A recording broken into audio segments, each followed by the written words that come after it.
भारतीय परिवार भारत यूरोपीय भाषाओं का उत्पत्ति स्थान। हाँ दोस्तों, माना जाता है कि भारतीय लोग भारत में आर्य लोग जहाँ भी जाते थे अपने भाषा को बोलते थे और प्रचार प्रसार करते थे। जहाँ भी जाते थे अपनी भाषा को लेकर जाते थे। दोस्तों, कहा जाता है कि पूरा विश्व में ये आर्य लोग फैल गए थे। कहा जाता है कि महाद्वीप और पूरे विश्व में यह आर्य लोग फैल गए थे। कहा जाता है कि इनका ये सर्वश्रेष्ठ माने जाते थे। दोस्तों, ये सर्वश्रेष्ठ माने जाते थे। इनका उत्पत्ति, इनका जन्म भारत से ही होता है। दोस्तों, ये मूल रूप से भारत के निवासी रहते हैं। दोस्तों, कहा जाता है कि ये बहुत बड़े भाषा के बोलने वाले थे। दोस्तों, माना जाता है कि भाषा सिर्फ दो ही भाषाओं से मिलकर बनी होती है। दोस्तों, पहला है जो भारतीय परिवार की भाषा और दूसरा यूरोपियन परिवार के भाषा। बस दो ही परिवार के भाषा रहते हैं। दोस्तों, यही भाषा होते हैं। इनकी उत्पत्ति हुई है।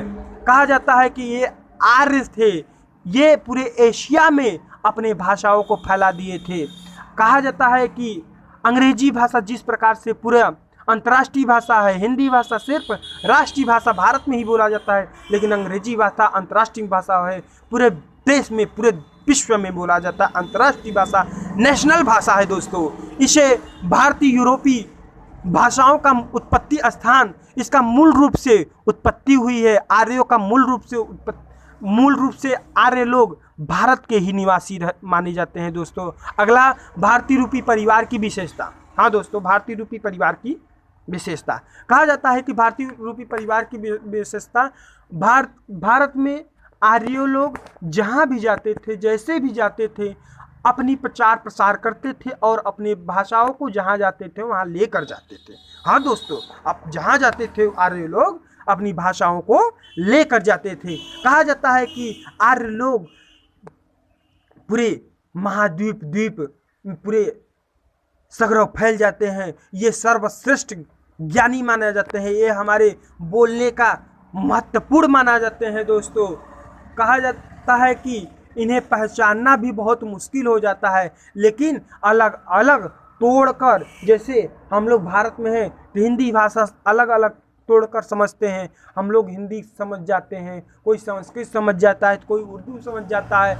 अलग अलग भाषाओं को तोड़कर सीखेंगे दोस्तों तो सीख जाएंगे। इसी को भारतीय रूपी परिवार की विशेषता कहा जाता है। दोस्तों, नमस्कार दोस्तों, आर के विश्वकर्मा में आप लोग का हार्दिक स्वागत एवं अभिनंदन करता हूं। अगर आप लोग को यह वीडियो समझ में आया होगा तो इसको लाइक कर दीजिएगा, क्योंकि मैं पाठ 10 आज बनाया हूँ और कल मैं पाठ 9 बनाऊँगा। 18 पाठ है दोस्तों। मैं पूरा ये भाषा विज्ञान का BA तृतीय वर्ष का द्वितीय प्रश्न पत्र है दोस्तों, हिंदी का द्वितीय प्रश्न पत्र है। मैं इसे पूरा बनाऊंगा और आप लोग 10 चैप्टर तक हमारे इस चैनल पर पा सकते हैं। इसी प्रकार से बहुत सरल भाषा में बताऊंगा दोस्तों।